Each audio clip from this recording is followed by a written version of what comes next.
નમસ્કાર મિત્રો જીએસઆરટીસી કંડક્ટરના ઓનલાઈન ફોર્મ ભરવાના શરૂ છે, પરંતુ અત્યાર સુધી લાયસન્સ અને જે બેઝ હોય તે જ મિત્રો છે એ ઓનલાઈન ફોર્મ ભરી શકતા હતા. હવે લાયસન્સ અને બેઝ વગર પણ તમે હાલમાં ઓનલાઈન ફોર્મ ભરી શકશો. તો તેમની સંપૂર્ણ માહિતી આજના વિડીયોમાં આપવાનો છું. એની પહેલાં અમારી ચેનલમાં પહેલી વાર આવ્યા હોય તો ચેનલને સબસ્ક્રાઈબ કરી દેજો, જેથી જીએસઆરટીસી ભરતીને લગતી તમામ માહિતી છે એ સૌથી પહેલાં તમારા સુધી પહોંચી શકે. તો ચાલો મિત્રો આપણે આજનો વિડીયો શરૂ કરીએ. તો મિત્રો વિડીયો શરૂ કરતાં પહેલાં જે મિત્રો પોતાની રીતે ઓનલાઈન ફોર્મ ના ભરી શકતા હોય તો તેમનું ઓનલાઈન ફોર્મ અમે ઘરે બેઠા ભરી આપીશું. તમે સ્ક્રીન ઉપર જે વોટ્સઅપ નંબર જોઈ શકો છો તે વોટ્સઅપમાં તમારે અમને ડોક્યુમેન્ટ મોકલવાના રહેશે અને અમે ઘરે બેઠા તમારું ઓનલાઈન ફોર્મ ભરી આપીશું. એમના માટે જે કોઈ પણ ચાર્જ થશે તે તમારે અમને ઓનલાઈન ચૂકવવાનો રહેશે. તો હવે આપણે જોઈએ કે તમારે ઓનલાઈન ફોર્મ કેવી રીતે ભરવું. તો ઓનલાઈન ફોર્મ ભરવા માટે સૌપ્રથમ તો તમારે ઓજસ ગુજરાતની વેબસાઇટ ઉપર જવાનું રહેશે, જેમની લિંક વિડીયોના ડિસ્ક્રિપ્શનમાં પણ આપેલી છે. અન્યથા તમારી પાસે જે કોઈ પણ વેબ બ્રાઉઝર હોય એમાં તમારે ઓજસ ગુજરાત સર્ચ મારવાનું રહેશે, એટલે તમે ઓજસની વેબસાઇટ ઉપર આવી જશો. તો અહીંયા હોમ પેજ ઉપર તમને ઘણા બધા ઓપ્શન જોવા મળશે. ત્યાં તમારે ઓનલાઈન એપ્લિકેશન ઉપર ક્લિક કરવાનું છે. તો ત્યાં તમને 5 ઓપ્શન જોવા મળશે. તો અહીંયા સૌપ્રથમ તમારે એપ્લાય ઉપર ક્લિક કરવાનું રહેશે.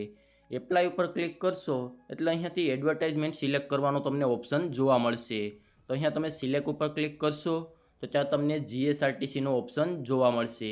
તો તે તમારે અહીંયાથી સિલેક્ટ કરી લેવાનો રહેશે. તો અહીંયા જીએસઆરટીસીમાં હાલમાં 2 ફોર્મ શરૂ છે, ડ્રાઈવર અને કંડક્ટર. તો અહીંયા તમારે કંડક્ટર છે તો તેમની સામે એપ્લાયનું એક ઓપ્શન જોવા મળશે, તેના ઉપર ક્લિક કરવાનું રહેશે. તેના ઉપર ક્લિક કરશો એટલે સૌપ્રથમ તો તમને તેમની બેઝિક માહિતી જોવા મળશે અને એપ્લાય નાવનું એક ઓપ્શન જોવા મળશે. તો અહીંયા તમારે એપ્લાય નાવ ઉપર ક્લિક કરવાનું રહેશે. એપ્લાય નાવ ઉપર ક્લિક કર્યા બાદ અહીંયા તમારે જો તમે અગાઉ ઓજસમાં રજિસ્ટ્રેશન કરેલું હોય તો તેમના રજિસ્ટ્રેશન નંબર અને ડેટ ઓફ બર્થ નાખી અને એપ્લાય વિથ ઓટીઆર ઉપર ક્લિક કરી અને તમે ફોર્મ ભરી શકો છો.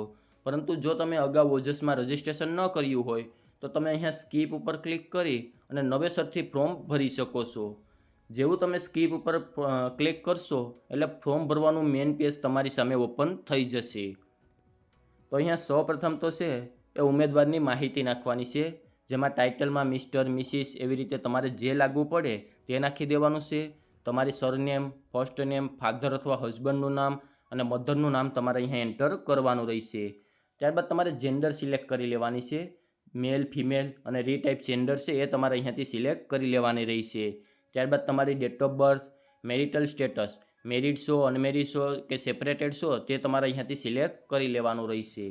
ત્યારબાદ અહીંયાથી તમારે કેટેગરી સિલેક્ટ કરવાની છે, જનરલ, ઈડબ્લ્યુએસ, એસસી, એસટી કે એસસીબીસી તમારે જે કેટેગરી લાગે તે અહીંયાથી સિલેક્ટ કરી લેવાની છે. જો તમે અહીંયા એસસીબીસી કેટેગરી સિલેક્ટ કરશો તો તમારે કાસ્ટ સર્ટિફિકેટ નંબર, એમની ડેટ અને કયા રાજ્યમાંથી કઢાવેલો છે તેમની માહિતી નાખવાની રહેશે. સાથે જ નોન ક્રિમિનલ સર્ટિફિકેટ નંબર, તેમની ડેટ અને કયા અધિકારી દ્વારા આપવામાં આવેલું છે તે તમારે અહીંયા ડિટેલ નાખવાની રહેશે. ત્યારબાદ કોમ્યુનિકેશન ડિટેલ એટલે કે તમારું પ્રેઝન્ટ એડ્રેસ, રાજ્ય, જિલ્લો, તાલુકો, પિનકોડ, એવી જ રીતે તમારું પરમિનન્ટ એડ્રેસ પણ તમારે અહીંયા નાખવાનું રહેશે. ત્યારબાદ તમારે મોબાઈલ નંબર અને ઈમેલ એડ્રેસ નાખવાનું છે. મોબાઈલ નંબર અને ઈમેલ એડ્રેસ છે એ છેલ્લા 1 વર્ષ સુધી શરૂ રહેવાનું હોય તે મોબાઈલ નંબર અને ઈમેલ એડ્રેસ અહીંયા તમારે નાખવાના રહેશે. ત્યારબાદ રીટાઈપ મોબાઈલ નંબર અને રીટાઈપ ઈમેલ એડ્રેસ નાખવાનું છે, એટલે કે ઉપર જે મોબાઈલ નંબર અને ઈમેલ એડ્રેસ નાખ્યું છે સેમ અહીંયા પણ નાખવાનું રહેશે.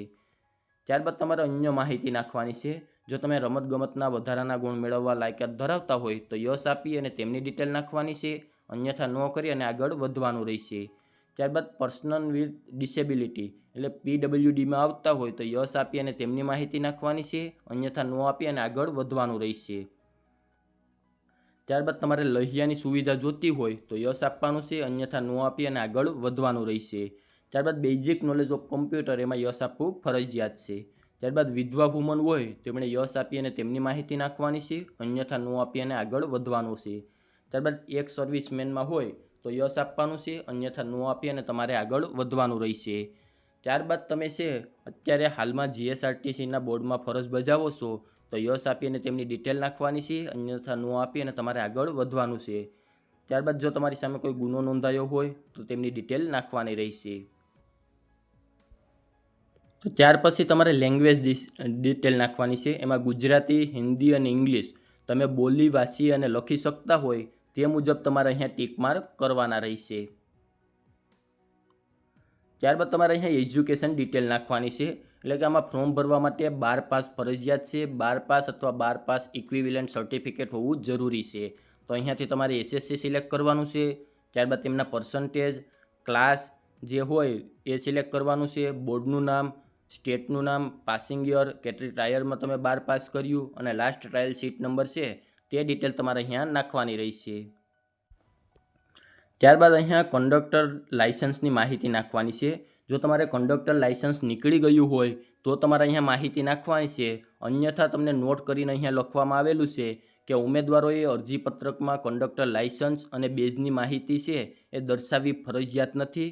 કંડક્ટર લાઇસન્સ, બેઝ અથવા ફર્સ્ટ એડ સર્ટિફિકેટ છે એ તમે જાહેરાત પૂરી એટલે કે તારીખ પૂરી ન થાય ત્યારબાદ પણ મેળવી શકો છો. પરંતુ જ્યારે ડોક્યુમેન્ટ વેરિફિકેશન થશે ત્યારે તમારે ફરજિયાત રજૂ કરવાનું રહેશે. એટલે કે અત્યારે જો તમારી પાસે કંડક્ટર લાઇસન્સ, બેઝ કે ફર્સ્ટ એડ સર્ટિફિકેટ કઢવેલ ના હોય તો પણ તમે આના માટે ફોર્મ ભરી શકો છો. પરંતુ જ્યારે તમે પરીક્ષા પાસ કરો અને ડોક્યુમેન્ટ વેરિફિકેશન માટે જાઓ તો ત્યારે તમારે ફરજિયાત આ 3 વસ્તુની જરૂર પડશે. તો ત્યારબાદ તમારે અહીંયા યસ આપી અને સેવ બટન ઉપર ક્લિક કરવાનું રહેશે. તો જેવું તમે સેવ આપશો એટલે તમારી સામે છે એપ્લિકેશન નંબર આવી જશે. તેમનો તમારે સ્ક્રીનશોટ લઈ લેવાનો છે અને તે એપ્લિકેશન નંબરની મદદથી તમારે ફોટો અને સિગ્નેચર અપલોડ કરવાની છે અને તમારું ફોર્મ પણ કન્ફર્મ કરવાનું રહેશે. તો તેના માટે તમારે અહીંયા ફરીથી ઓનલાઈન એપ્લિકેશન ઉપર આવવાનું છે અને ત્યાં અપલોડ ફોટો અને સિગ્નેચરના ઓપ્શન ઉપર ક્લિક કરવાનું છે. ત્યારબાદ તમને જે એપ્લિકેશન નંબર મળ્યા હતા તે એન્ટર કરવાના છે. ડેટ ઓફ બર્થ અને કેપ્ચર કોડ આપેલો છે તે નાખી અને ઓકે ઉપર ક્લિક કરશો એટલે ફોટો અને સિગ્નેચર અપલોડ કરવાનું પેજ છે એ તમારી સામે ઓપન થઈ જશે. તો ત્યાં ફોટો અને સિગ્નેચર તમારે 15 KBની સાઇઝમાં હોય તે જ અહીંયા અપલોડ કરવાનો રહેશે. તો જેવો ફોટો અને સિગ્નેચર અપલોડ થઈ જાય એટલે ફરીથી તમારે અહીંયા ઓનલાઈન એપ્લિકેશનમાં આવવાનું છે અને કન્ફર્મના ઓપ્શન ઉપર ક્લિક કરવાનું રહેશે. તેના ઉપર ક્લિક કર્યા બાદ તમારે અહીંયા એપ્લિકેશન નંબર જે તમને અગાઉ સેવ કર્યું હતું ત્યારે મળ્યા હતા તે, તમારી ડેટ ઓફ બર્થ અને કેપ્ચર કોડ નાખી અને ઓકે ઉપર ક્લિક કરવાનું છે. એટલે તમારી જે માહિતી તમે ફોર્મમાં નાખી હશે તે તમને જોવા મળી જશે.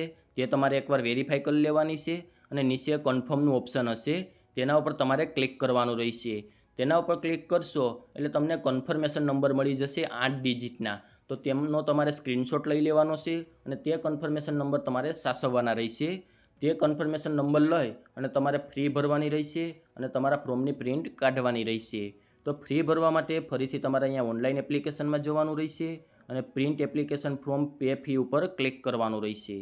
ત્યારબાદ તમારે અહીંયાથી સિલેક્ટ એડવર્ટાઇઝમેન્ટ ઉપર ક્લિક કરી અને અહીંયાથી તમારે કંડક્ટર છે એ સિલેક્ટ કરી લેવાનું રહેશે.